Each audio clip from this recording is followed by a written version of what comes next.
Member for Kew.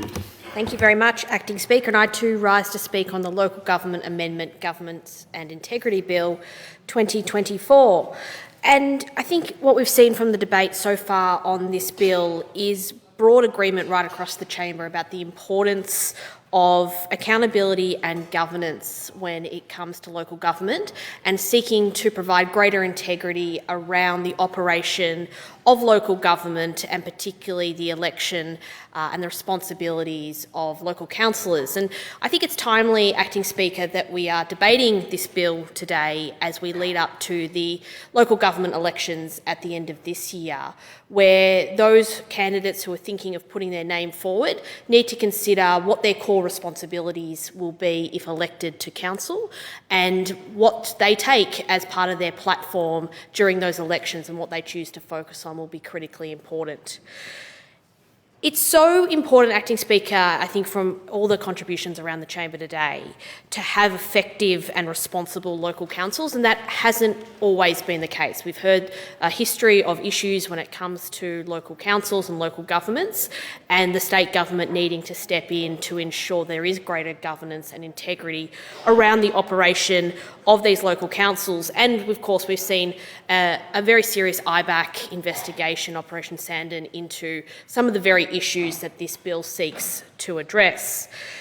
The bill itself does seek to improve accountability and councillor conduct and government issues right across all local councils in Victoria. And from the outset, can I just thank my own local council, Boroondara Council, for the very professional relationship that I have with them, and the professional nature they take to delivering services in our own local community together with the local councillors. The main purpose of the current reforms in this bill are, one, to provide for ongoing mandatory training for councillors and mayors. And if I speak to the process by which this bill seeks to provide greater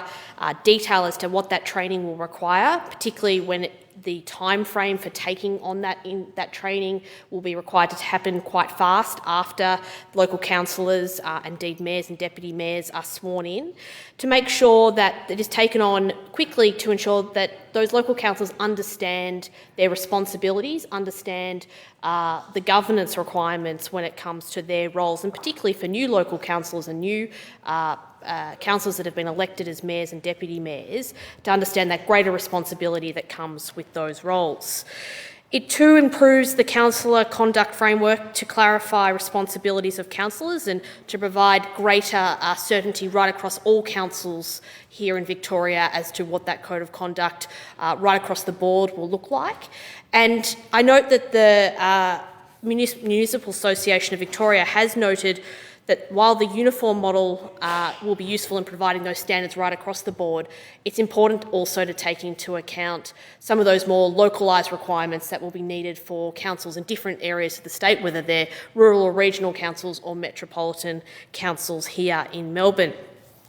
Third, to provide for the suspension and disqualification of individual councillors in certain circumstances. Now, this is something that I'll come back to in terms of the reason amendment that the member for Murray Plains has introduced on behalf of the Coalition today.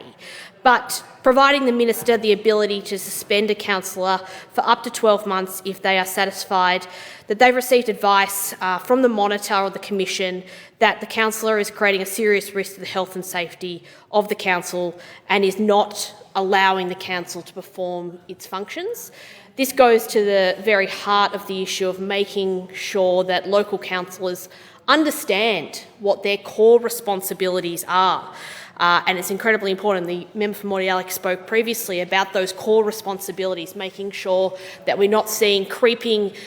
movements come into local council pushing political agendas that may be much more well suited to other levels of government, potentially state government, but often federal government.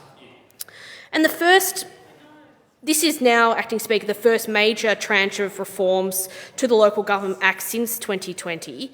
And unfortunately, it does come in response to an increase in government's interventions, particularly such as the appointment of municipal monitors and administrators, and the release of reports highlighting significant areas for improvement when it comes to council governance. And as I said from the outset, making sure that these reforms are in place before local government elections and that the requirements under these new reforms are well understood as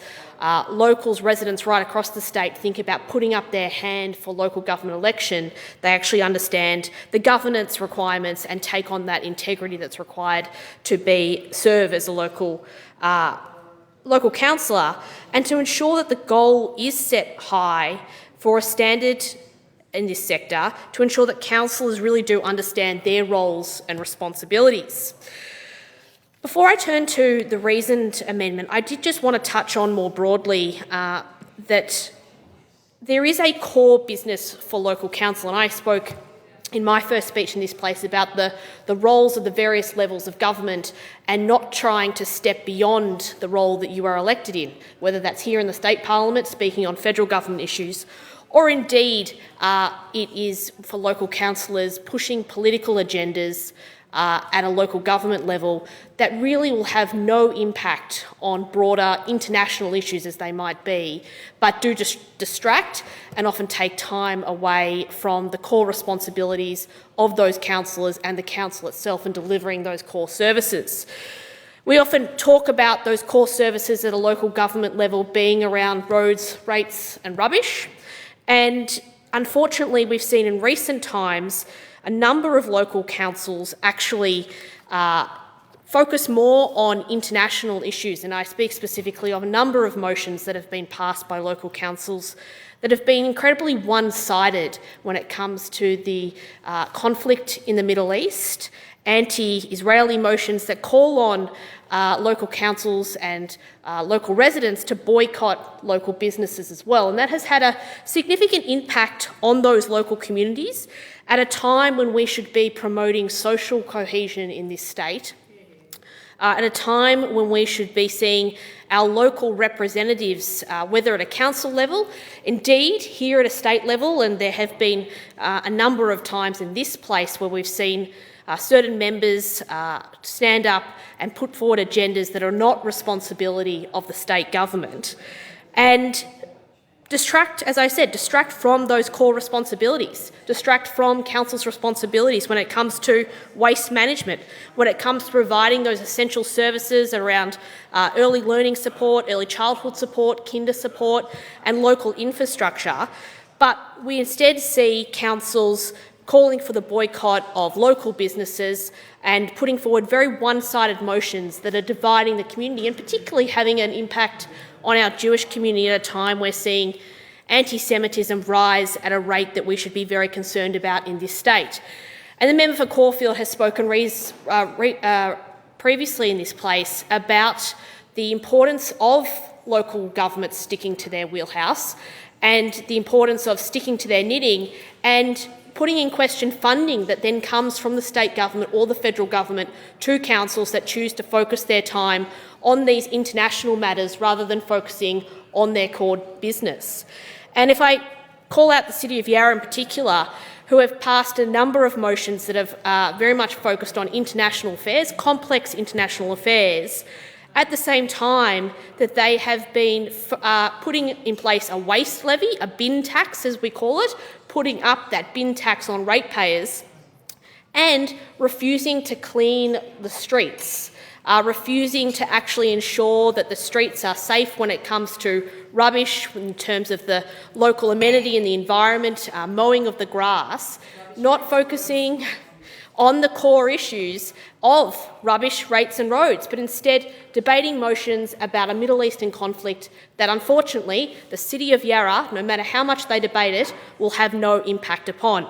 So I'll come back to the bill before us and say that it does seek to put in place a framework around what are those core responsibilities of our elected councillors. And I stress the importance of those Victorians who are thinking of putting their hand up for election at the local government elections later this year to consider how important it is to ratepayers to actually focus on the issues that matter to them and the services that local government can provide. Now, the member for Murray Plains put forward a reasoned amendment which I support, making sure that there's greater judicial oversight over some of the requirements in this bill to make sure that there is natural justice in place for councillors that are put in a situation where they may be suspended. But I say once again, Acting Speaker, this is a bill that brings greater integrity to local government. Member for Northcote.